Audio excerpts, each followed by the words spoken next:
O texto que nós lemos, ele está situado em um período um pouco problemático da história de Israel. Embora eles estejam caminhando para a libertação, após um decreto do rei Ciro, eles estão voltando para a sua terra, mas eles acham ali uma terra derrubada, uma terra destruída pela guerra. Uma terra destruída pela iniquidade do povo. Uma terra destruída, meus irmãos, pelo rei babilônico, para que servisse de juízo para o povo que andava fora dos caminhos do Senhor. Então, Neemias é erguido como voz de trovão, amando e sob o cuidado e a mão bondosa do Senhor, para reerguer, reestruturar essa cidade. Reestruturar um povo, não só construções, não só prédios, não só lajotas, meus irmãos, mas Neemias foi levantado para reconstruir a ética do povo, a moral do povo, e mais do que isso, para reconstruir a proximidade que o povo tinha do Senhor. Neemias estava a fim de religar mais uma vez o povo ao seu Senhor. Um povo que estava desgarrado, um povo que estava distante, um povo que foi mantido cativo, no cativeiro babilônico, agora retorna ao seu lar, retorna ao seio da sua família, retorna então ao seu lugar que foi dado pelo Senhor. E Neemias está ali para ajudar esse povo, embaixo da ordem do Senhor e da mão bondosa do Senhor, a ser próximos novamente do Senhor, a obedecer o Senhor. Entretanto, meus irmãos, nós vimos na história de Neemias muitas informações a respeito, meus irmãos, de dificuldades que eles tinham ali naquele momento. Dificuldades que levantavam-se contra o povo vizinho, a dificuldade na construção, a dificuldade entre eles. E aqui nesse texto, meus irmãos, nós vimos mais uma dificuldade deles.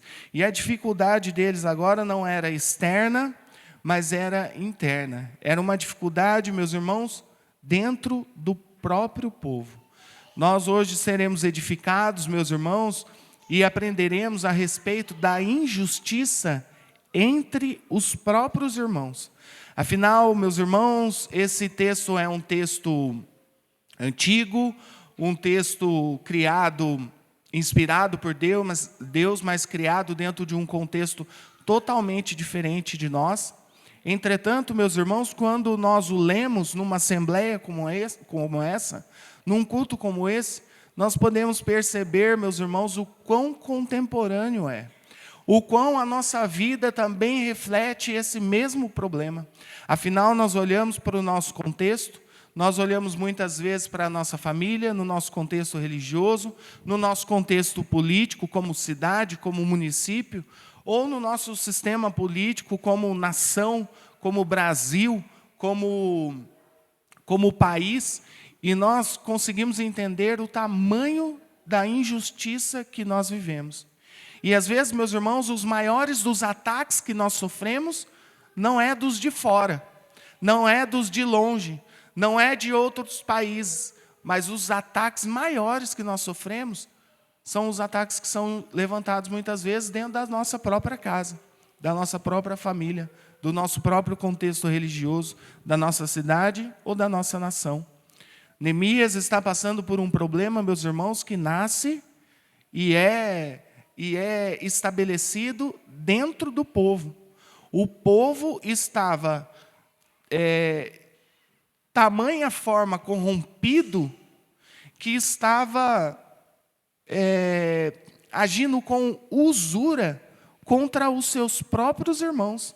Afinal, o clamor que nós ouvimos no início do texto, ele não diz que o povo está clamando por alguém de fora, mas diz que o povo está clamando porque os próprios compatriotas, aqui no texto, eles estão sendo maldosos com eles. O texto nos diz a respeito desse clamor levantado, e o verso 2 disse os motivos que levou esse povo a clamar por Neemias, por uma restauração. O verso 2 diz assim: porque havia os que diziam: somos muitos, nós, os nossos filhos e as nossas filhas, precisamos conseguir trigo para que possamos comer e continuar vivos. Antes de Neemias, meus irmãos, voltarem à terra, outros grupos de irmãos do povo do Senhor já haviam voltado. E esses grupos, eles participam desse flagelo contra o povo que ali estava, contra o povo que continuara ali na terra deles. E esse povo, meus irmãos, eles tinham comprado a preço alto a liberdade do povo que tinha ficado. Entretanto, meus irmãos, agora eles estavam fazendo o comércio entre eles de mão de obra. E, meus irmãos, emprestar dinheiro a juros, isso é usura. E nós não podemos. A Bíblia, meus irmãos, ela condena esse ato.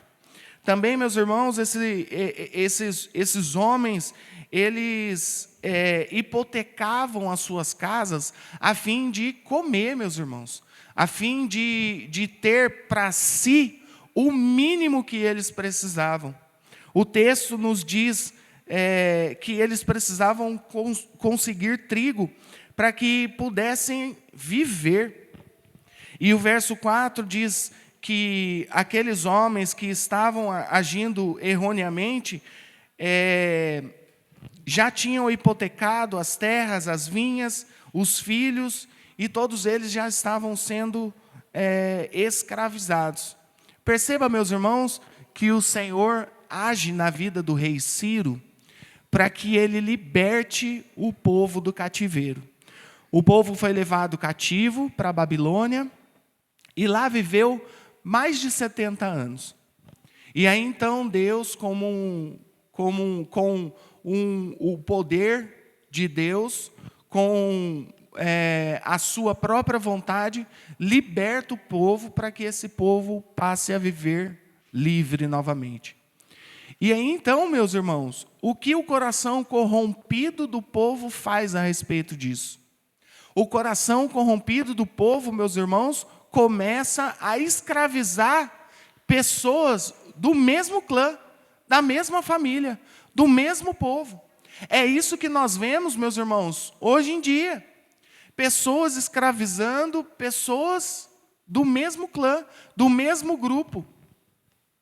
Esse problema é tão contemporâneo, meus irmãos, que não precisa de muita aplicação. Nós olhamos para nós, na nossa vida, no nosso trabalho, no nosso contexto, na nossa cidade, no nosso país, e conseguimos enxergar a corrupção que nos cerca, meus irmãos, fazendo muitas as vezes escravos, fazendo de escravos muitas vezes os próprios irmãos. E então, olhando na Sagrada Escritura, meus irmãos, nós olhamos lá para o livro de Deuteronômio, que é um livro que repete a lei, e nós podemos enxergar a dificuldade que nós temos em encaixar isso, meus irmãos, na palavra de Deus. A palavra de Deus rejeita esse tipo de ação, esse tipo de atitude. Em Deuteronômio, capítulo 26, no verso 19, diz assim, ó: de um compatriota, vocês não devem cobrar juros, ao emprestarem dinheiro, comida ou qualquer coisa que se costuma emprestar com juros. Meus irmãos, aqui o texto está falando a respeito de dinheiro ou de comida. Mas eu quero trazer no nosso contexto também, meus irmãos, o serviço. Muitas vezes nós prestamos um serviço aos irmãos, nós servimos aos irmãos a fim de receber um serviço de volta. Muitas vezes, meus irmãos, eu não sei o contexto de cada um de vocês, nós até chegamos a emprestar dinheiro, mas nós assim o fazemos para receber um plus a mais, para receber pelo menos uma dívida de favor. Olha, aquele irmão lá me deve um favor. Muitas vezes, meus irmãos, nós fazemos isso com comida. Nós emprestamos, nós doamos, nós provisionamos comida para que a gente obtenha essa sorte de volta. A palavra do Senhor, ela rejeita isso, meus irmãos.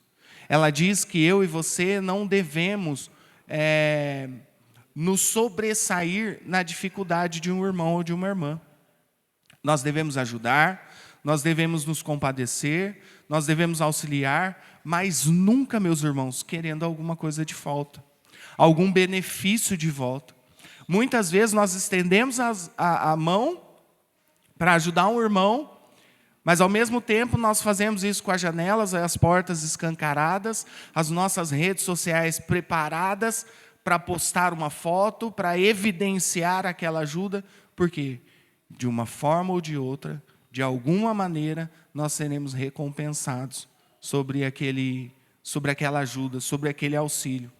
E veja, meus irmãos, que Deus, Ele reprova isso. Ele reprova isso na sua palavra.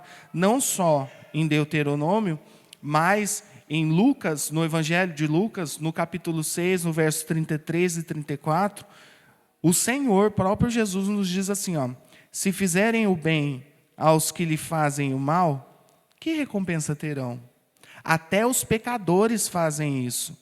E se emprestam àquele de quem esperam receber, que recompensa terão? Também os pecadores emprestam aos pecadores para receber outro tanto. A palavra do Senhor nos está dizendo que se nós fazemos o bem esperando recompensa, meus irmãos, nós estamos sendo iguais aos injustos, iguais aos de fora. Porque o nosso pensamento não deve ser o auxílio pelo auxílio. Nós devemos auxiliar porque já fomos auxiliados. O nosso bem maior já nos foi dado. O nosso bem maior, meus irmãos, ele já está em nossa posse. Nós fomos salvos pelo sangue, pelo sacrifício de Cristo Jesus. E nós não podemos recompensar Ele por isso.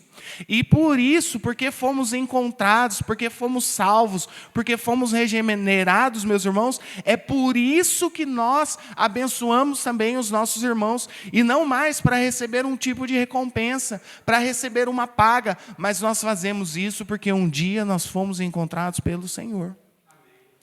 Se você e eu somos salvos, se você e eu, se nós reconhecemos que fomos encontrados e que recebemos uma bênção tamanha a ponto de não conseguirmos pagar, nós devemos, meus irmãos, cuidar uns dos outros. Nós devemos, meus irmãos, se portar diferente do povo de fora, meus irmãos. Do povo que não segue a religião, que não segue a palavra do Senhor. Voltando em Deuteronômio, agora no capítulo 24, no verso 19 até o verso 22, nos diz a respeito do cuidado de Deus para com o povo. Um livro de leis, um livro de regras, onde diz a respeito do auxílio ao outro, sem nenhum tipo de cobrança. O texto, meus irmãos, nos diz assim, quando estiverem no campo, e ele não está falando de um campo diferente, está falando do seu próprio campo. Então, quando você estiver no seu campo, fazendo a colheita, e nele esquecerem um feixe de espigas, não voltem para buscá-lo. Esse é o mandamento do Senhor. Essa é a regra que nos diz a palavra do Senhor. O texto continua assim, deixem que fiquem para os estrangeiros, para os órfãos e para as viúvas, para que o Senhor, seu Deus, abençoe vocês em tudo o que fizerem. O texto não para aí, ele continua dizendo, quando sacudirem a oliveira, não voltem para colher os frutos que ficaram nos ramos. Deixem que fiquem para os estrangeiros, para os órfãos e para as viúvas. Ao fazerem a colheita das uvas, não sejam rigorosos demais. Deixem que o restante fique para os estrangeiros, para os órfãos e para as viúvas. Lembre-se de que vocês foram escravos na terra do Egito. por isso lhes ordeno que façam assim. Veja, meus irmãos, que a regra e a prática deve ser não ser tão apegado naquilo que é seu. O texto não está falando, meus irmãos, de um campo vizinho, de um campo de outra pessoa, mas está falando do seu próprio campo. E está dizendo assim, não seja tão rigoroso com a colheita, deixa um pouquinho para trás. Se você se esquecer de alguma porção da sua própria colheita, deixe para trás, porque essa reserva, meus irmãos, vai auxiliar aquele que não tem nada. Quando a palavra do Senhor trata a respeito de órfãos, de viúvas e de estrangeiros, ela quer dizer uma pessoa que não tem respaldo, que não tem sustentação. Porque se nós pensarmos em uma sociedade patriarcal, onde o pai leva os benefícios para a família, um órfão não tem pai, então ele não tem benefício. A viúva, ela não tem marido, então não tem benefício, não tem quem lute por ela. E o estrangeiro, meus irmãos, está vindo de longe, de uma terra diferente, também não tem amparo. E aí a palavra do Senhor olha para esse povo, olha para essas pessoas em situação de risco, em situação de vulnerabilidade, e diz aos que plantaram, aos que têm condições, diz, cuida deles também. Não seja rigoroso. Deixa um pouquinho lá para trás. Se você esqueceu o fecho, deixa um pouquinho. A regra era que na esquina do terreno você não colhesse. Por quê? Porque se o estrangeiro entrasse muito dentro do seu terreno, era problema. Porque é uma pessoa que você não conhece dentro da sua casa, dentro do seu terreno. Então a regra era, nas esquinas do terreno, deixe lá sem colher. Porque assim, quem precisar, tem aonde achar. Ruth, meus irmãos, foi beneficiada por essa regra. Ruth foi beneficiada por essa regra. Ela teve seu marido morto, o irmão do seu marido morto, o sogro morto, e aí então sobram duas mulheres, Ruth e Noemi, numa terra estrangeira, sem lenço e sem documento, como nós diríamos. Mas elas voltam e são beneficiadas pela regra do Senhor. Ruth passa a sustentar a si e a sua sogra com aquilo que sobra dos demais. Deus abençoa ela de uma forma esplendorosa depois no texto, mas aqui, meus irmãos, eu quero apenas relembrá-los que existe uma regra do Senhor para beneficiar aquele que não tem. Entretanto, meus irmãos, nós como seguidores do Senhor, como praticantes da palavra do Senhor, nós devemos também beneficiar os nossos irmãos. Sem usura, meus irmãos. Sem expectativa de receber algo a mais. Ou de receber a paga daquele favor. Ou receber, meus irmãos, uns juros ou uma correção. Ou algo do tipo. Nós oferecemos ajuda porque fomos abençoados. Fomos ajudados primeiro. Fomos encontrados pelo Senhor primeiro. Não era o que estava acontecendo aqui no povo. O povo desunido, fazendo de escravo a filhas dos seus compatriotas, fazendo de escravo, meus irmãos, o amigo do seu próprio filho, fazendo de escravo, meus irmãos, um irmão de sangue, de família, um irmão de povo, de criação. Estava agindo com usura, meus irmãos. E isso deve nos deixar irritados. A usura e a injustiça, meus irmãos, devem nos deixar irritados. Parece estranho você ouvir isso dentro da igreja. Mas a palavra do Senhor diz que a gente não pode pecar. Mas nós nos iramos com o pecado. Nós nos iramos, nós ficamos irritados com o pecado, meus irmãos. E aí, no verso 6, nós somos doutrinados como é que nós devemos reagir na hora da irritação. E o verso 6 diz assim, fiquei muito irritado ao ouvir essas palavras e o clamor deles. Mas olha só, meus irmãos, o ensino da palavra do Senhor na hora do nervoso. O que ele fez? Depois de ter pensado bem a respeito disso, repreendi os nobres e os magistrados e lhes disse: Meus irmãos, quem é que irritado pensa muito? Nós, quando estamos irritados, nós falamos até coisa que não deve. Nós agimos de qualquer forma. Nós agimos sem pensar, mas a palavra do Senhor nos diz assim: nós devemos nos irritar contra o pecado, mas nós devemos pensar em um plano. Nós devemos pensar muito. Nós devemos agir não conforme aquele sentimento, mas nós devemos estabelecer uma ordem para que seja feito e solucionado o problema daquela ocasião. E foi isso que Neemias fez. Ele se irritou, mas ele pensou bem e depois convocou todo o magistrado, convocou todos aqueles que estavam dentro desse problema. E olha só o que ele disse: vocês são exploradores, cada um para com seu irmão. Veja, meus irmãos, que às vezes é até difícil nós compreendermos o quão problemático é isso. Mas a palavra do Senhor é clara a respeito do tema e diz: vocês são exploradores.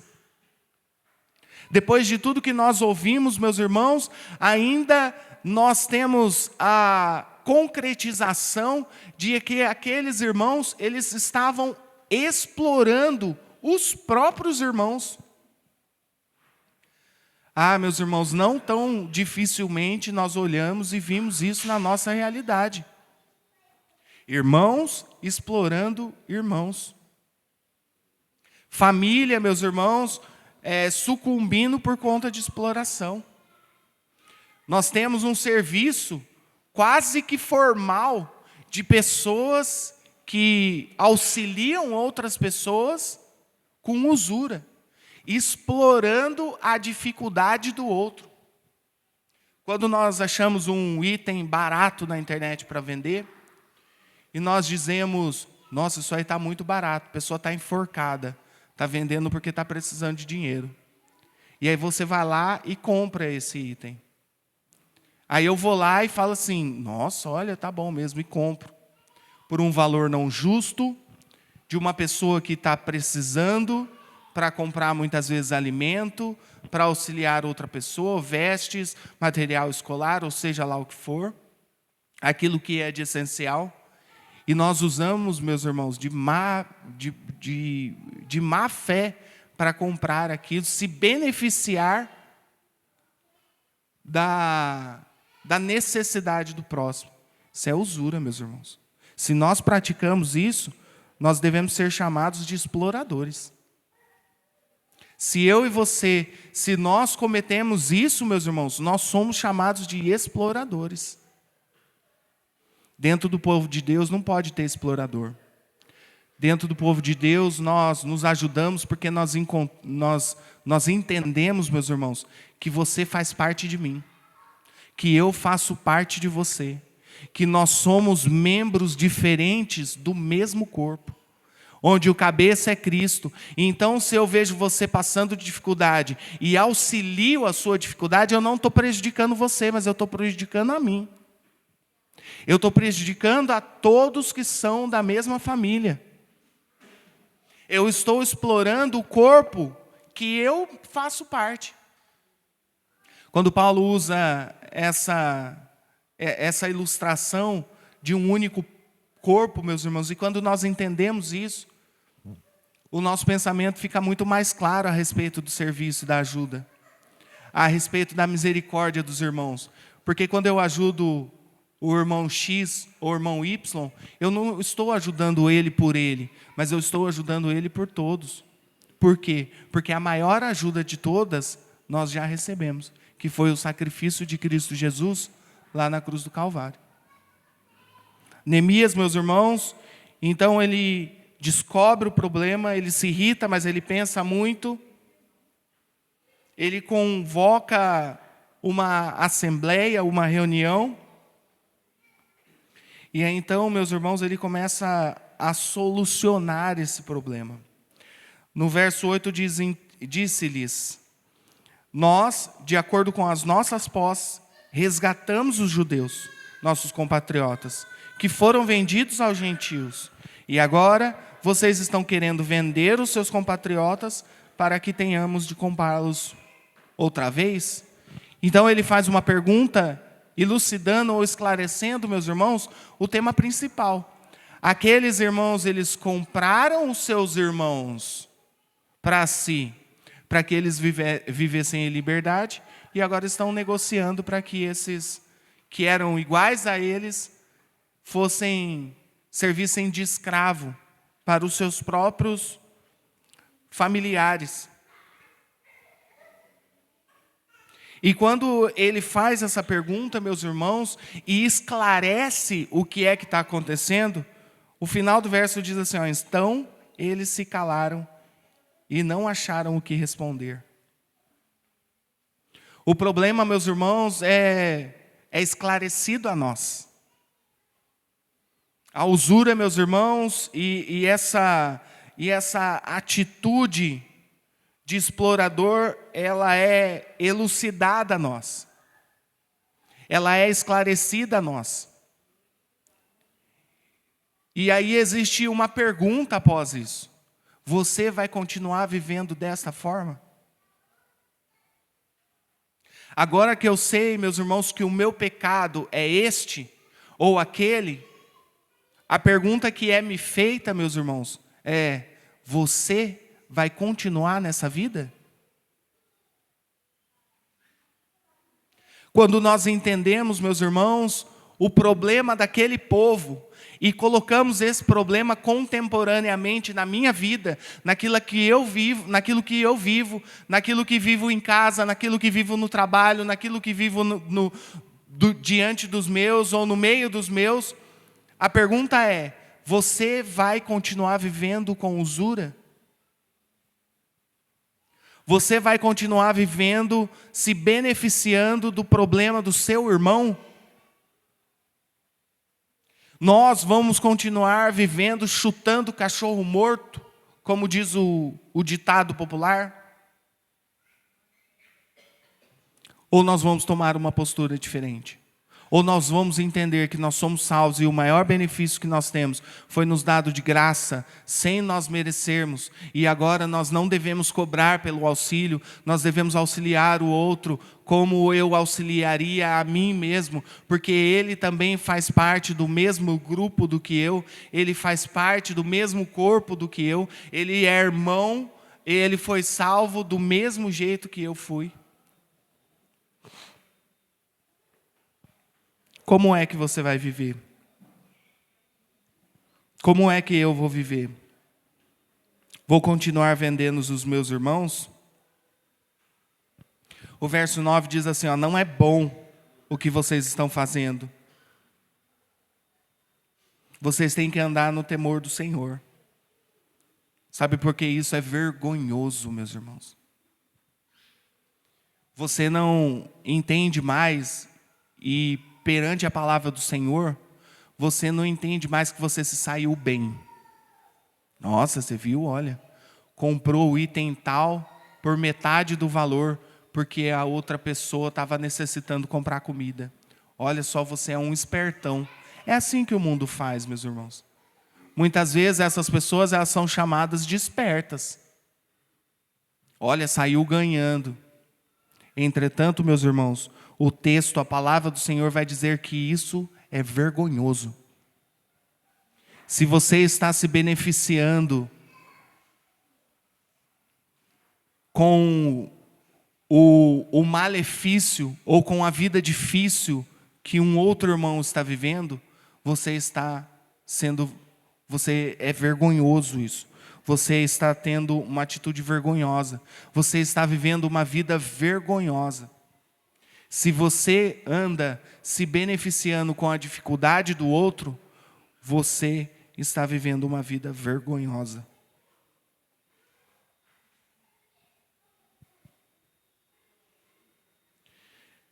Eu estou apontando isso para você, meus irmãos, porque a palavra do Senhor, ela nos diz isso.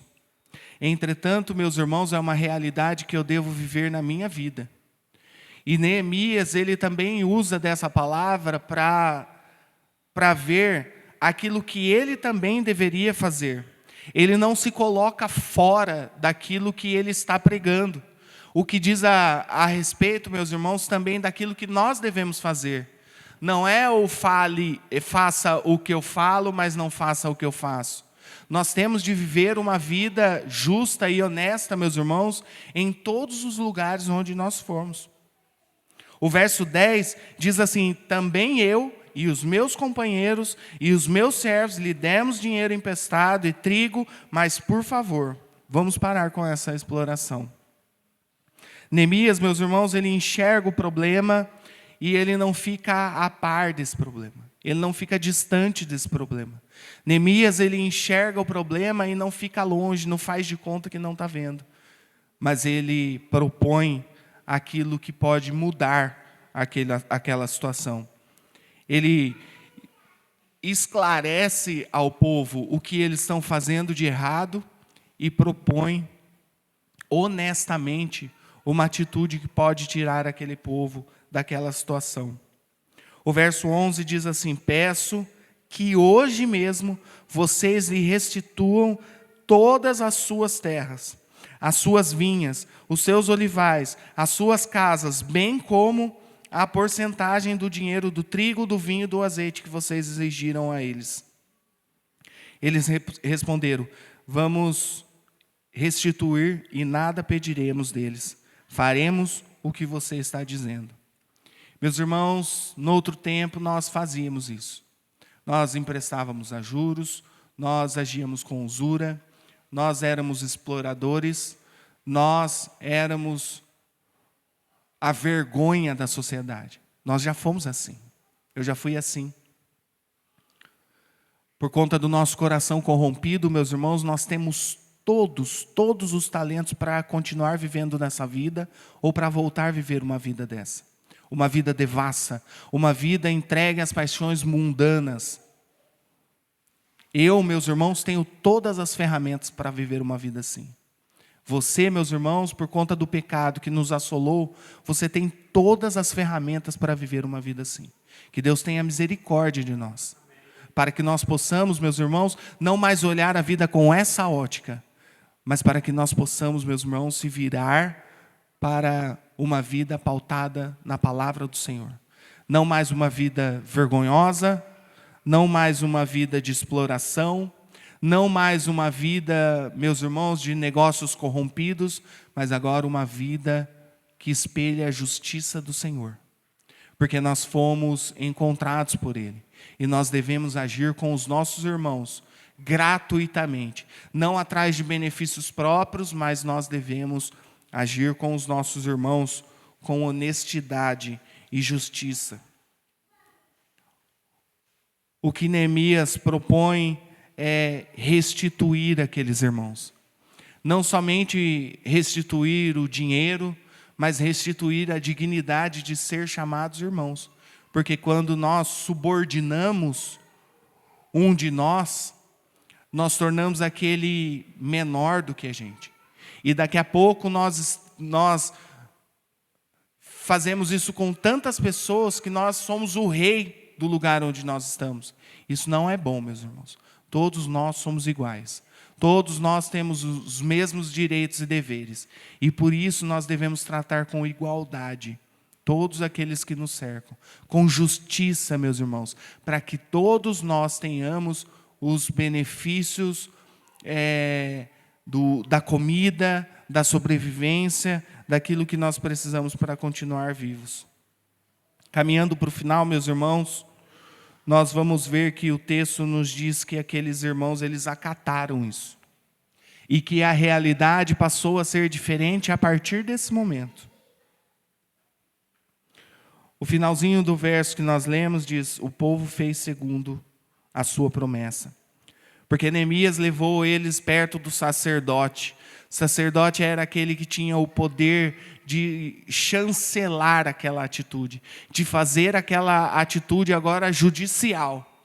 Então Neemias diz assim: para de viver essa vida vergonhosa, para de viver essa vida exploradora e devolva tudo aquilo que você com usura pegou do seu próximo. E jure isso do lado de um sacerdote, porque a partir desse momento você terá de cumprir aquilo que você está dizendo. O povo, meus irmãos, é chamado para um compromisso. É muito fácil num momento como esse você concordar comigo. É muito fácil num momento como esse você olhar para a sua vida e dizer, de fato eu preciso mudar de vida.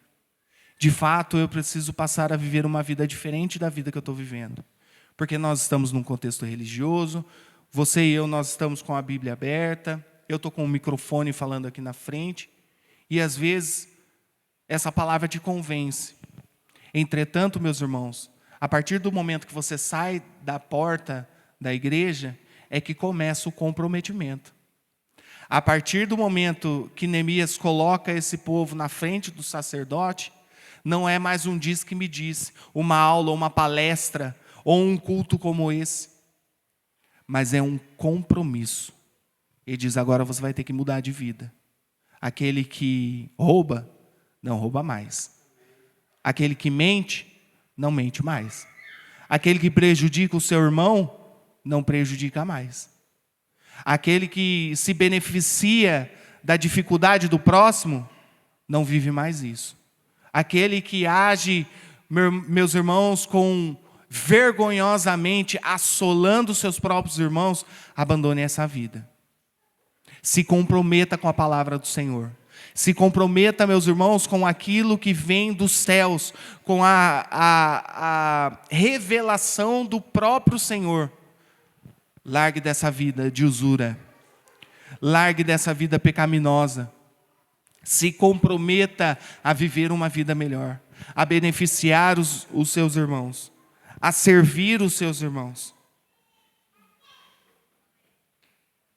O texto continua dizendo que eles concordaram, que eles deveriam mudar de vida, que eles se comprometeram e que a partir daquele momento eles passaram a cumprir aquilo que o Senhor tinha designado através de Neemias para eles. Eles louvaram ao Senhor e o povo fez segundo a sua promessa. Fácil, meus irmãos, não é. É mais fácil nós continuarmos nos beneficiando com a dificuldade do próximo. É mais fácil nós continuarmos vivendo uma vida mentirosa. É mais fácil, meus irmãos, nós roubarmos do que trabalharmos 8 horas por dia. É mais fácil, meus irmãos, nós agirmos com usura, emprestar 10, querendo receber 15. É mais fácil, meus irmãos, nós ganharmos like nas nossas vidas na internet, mostrando uma pseudo-ajuda que, na verdade, se torna em benefício para nós mesmos. É mais fácil nós vivermos uma vida assim.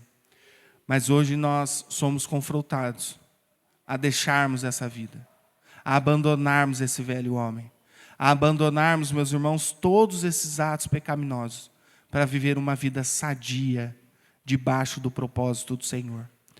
Neemias, meus irmãos, ele é conhecido por ser um homem que liderou uma nação debaixo do cuidado de Deus. E ele não fez isso, meus irmãos, passando outros irmãos para trás. Ele não fez isso, meus irmãos, agindo com usura ou agindo com maldade no coração. Ele fez isso debaixo da mão poderosa do Senhor. Que eu e você, meus irmãos, passemos a nos comprometer a viver uma vida debaixo da mão poderosa e bondosa do Senhor. Debaixo dos cuidados do Senhor. E vivendo uma vida debaixo dos decretos e da vontade do Senhor. Fácil não vai ser, meus irmãos, mas eu espero que o Senhor nos abençoe e nos ajude a viver uma vida que espelhe a vida de Jesus. Amém?